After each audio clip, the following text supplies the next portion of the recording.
ایک ایسا دور تھا جب حضرت ایوب علیہ السلام نے صبر کی ایسی مثال پیش کی جو ہمیشہ یاد رکھی جائے گی۔ ان کا پورا جسم زخموں سے بھر چکا تھا، یہاں تک کہ اس میں کیڑے پڑ گئے تھے، لیکن ان کی نیک اور وفادار بیوی حضرت رحمہ ہر پل ان کی سیوا میں لگی رہیں، بنا شکوہ بنا تھکان کے۔ ایک روز رحیمہ علیہ السلام گاؤں کی اور نکل پڑیں۔ دل میں امید تھی کہ کوئی چھوٹا موٹا کام مل جائے تاکہ اپنے بیمار شوہر کے لیے دوا اور کھانا جٹا سکیں، مگر دن بھر بھٹکنے کے بعد بھی انہیں کوئی کام نہیں ملا۔ تھکی ہاری مگر اپنے شوہر کی فکر سے بھری ہوئی وہ ایک امیر عورت کے پاس پہنچی اور ہاتھ جوڑ کر کہا، اگر آپ کچھ پیسے ادھار دے دیں تو میں اپنے بیمار شوہر کے لیے روٹی اور دوا خرید سکوں، صبح تک واپس لوٹا دوں گی۔ مگر اس عورت نے سخت لہجے میں جواب دیا، میں ادھار نہیں دیتی۔ رحیمہ علیہ السلام نے ونتی کی، اگر کوئی چھوٹا موٹا کام دے دو تو محنت کر کے مزدوری لے لو۔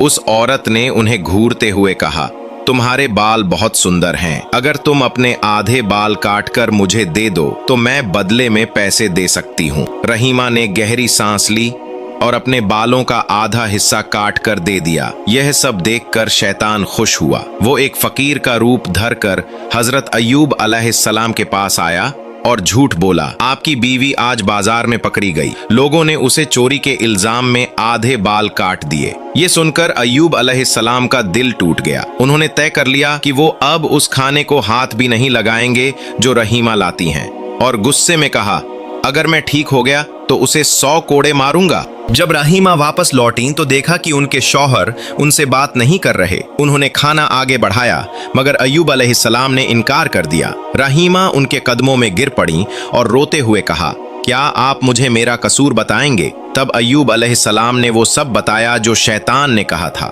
رحیمہ کی وفاداری اور ان کے صبر کی دعاؤں سے آسمان ہل گیا۔ تبھی فرشتہ جبریل علیہ السلام آئے اور بتایا، آپ کی پتنی پاک ہے، وفادار ہے۔ یہ سب شیطان کا جھوٹا فتنہ تھا۔ یہ سن کر ایوب علیہ السلام کی آنکھیں بھر آئیں۔